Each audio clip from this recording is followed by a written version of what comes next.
Les amis, comme vous le savez, le vendredi 31 mai dernier à 1 h du matin, nous avons eu le droit à un nouveau Silent Hill Transmission. Enfin, 2 ans après. Et durant cette Silent Hill Transmission, nous avons eu le droit à un nouveau gameplay autour de Silent Hill 2 Remake, des mots de la part des acteurs, des développeurs, de Motoi Okamoto. Et nous avons eu également une seconde partie autour du film Return to Silent Hill, réalisé par Christophe Gans. Et aujourd'hui, c'est sur cette partie désormais que l'on va se concentrer. En effet, en seconde partie de cette Silent Hill transmission, Motoi Okamoto a annoncé qu'ils allaient dévoiler de nouvelles images autour de Return to Silent Hill. Une nouvelle preview du film de Christophe Gans, et pas seulement, puisque Christophe Gans nous a également étoffé cette preview. Christophe Gans commence sa joute verbale en expliquant qu'il est venu adapter Silent Hill 2 avec respect et passion. Et on n'en doute pas une seule seconde lorsqu'on regarde les anciens films Silent Hill. On ne suit pas véritablement dans le premier une histoire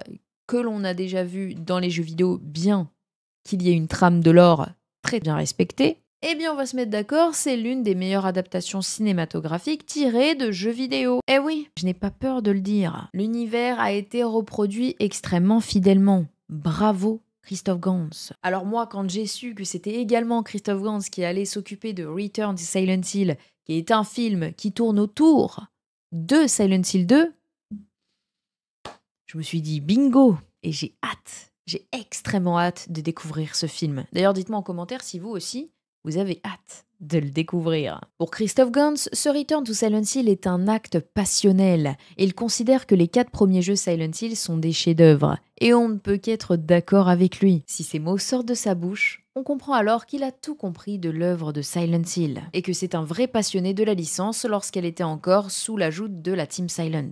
Mais encore une fois, on le savait déjà. Pour lui, ces opus sont des chefs-d'œuvre très modernes et transgressifs, et le deuxième opus est le plus adulte de la saga.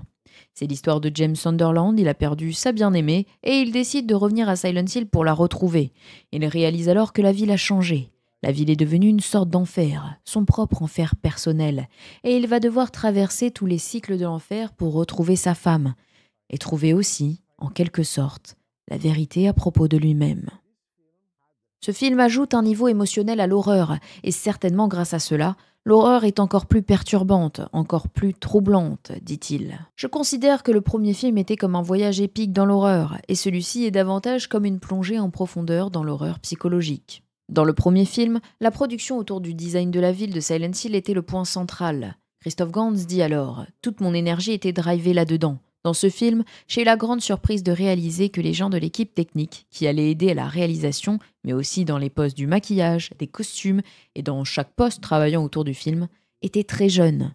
Ils connaissaient le jeu, le film et apprécient ses œuvres. Le niveau d'enthousiasme que j'ai perçu en eux était inattendu. Je me disais, ok, je vais devoir expliquer beaucoup de choses autour du film à mon équipe. Et en réalité, non, je n'ai pas eu à le faire. Parce qu'il s'agissait de la génération 2.0 des Silent Hill Lovers. Et cela m'a grandement aidé.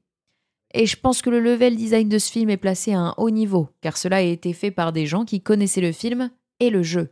Donc c'est vraiment gratifiant et très émouvant en quelque sorte. Le producteur du film, Victor Adida, dit de Christophe Gans qu'il est très fidèle et respectueux de Silent Hill et de son œuvre. Et c'est pour cela que Konami a toujours été très favorable par rapport à lui, à son travail. Konami le soutient et l'a toujours soutenu. Gans ajoute alors « On travaille sur leur propriété, leur œuvre, et disons les mots, on travaille sur leur trésor. » Aussi, j'ai gardé l'une des idées principales du premier film, le fait que tous les monstres soient joués par des danseurs et des acrobates.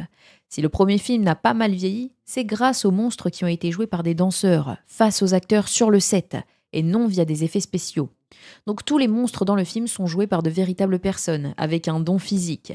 Ils ont créé un niveau d'étrangeté et d'harmonie dans la monstruosité de ces choses, et je trouve que le résultat est très perturbant, tant c'est réussi.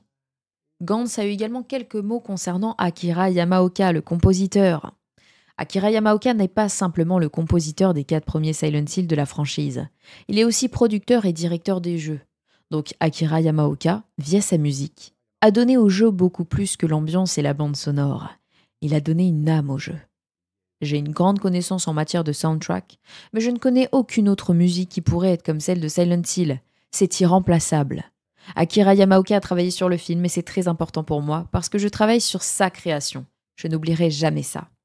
C'est exactement comme adapter un livre best-seller. C'est important de montrer du respect et de l'humilité dans ce process. En arrière-plan, au même moment, on découvre des images de l'adaptation du jeu.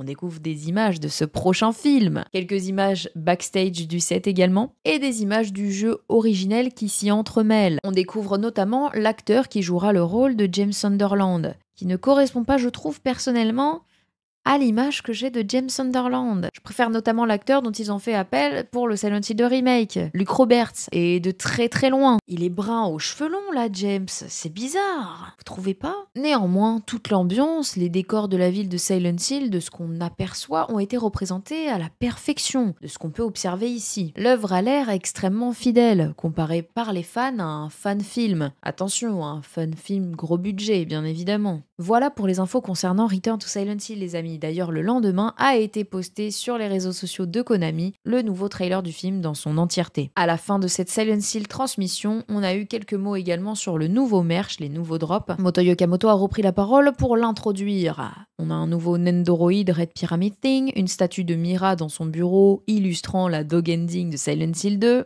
et encore des tas d'autres goodies clin d'œil à la franchise et à l'œuvre de Silent Hill, et notamment la statue Sakura Head, un monstre imaginé de toutes pièces par Masahiro Ito dont je rêve, présent dans le nouveau Silent Hill The Short Message. Je veux tellement cette statue, les guys. Et pour finir, Motoyo Kamoto dit qu'ils reviendront souvent avec la Silent Hill transmission.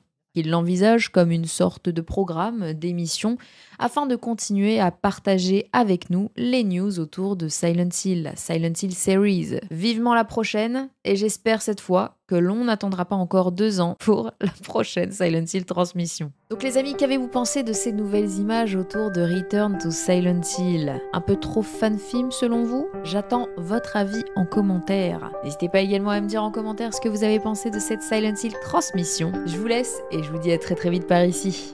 Bye!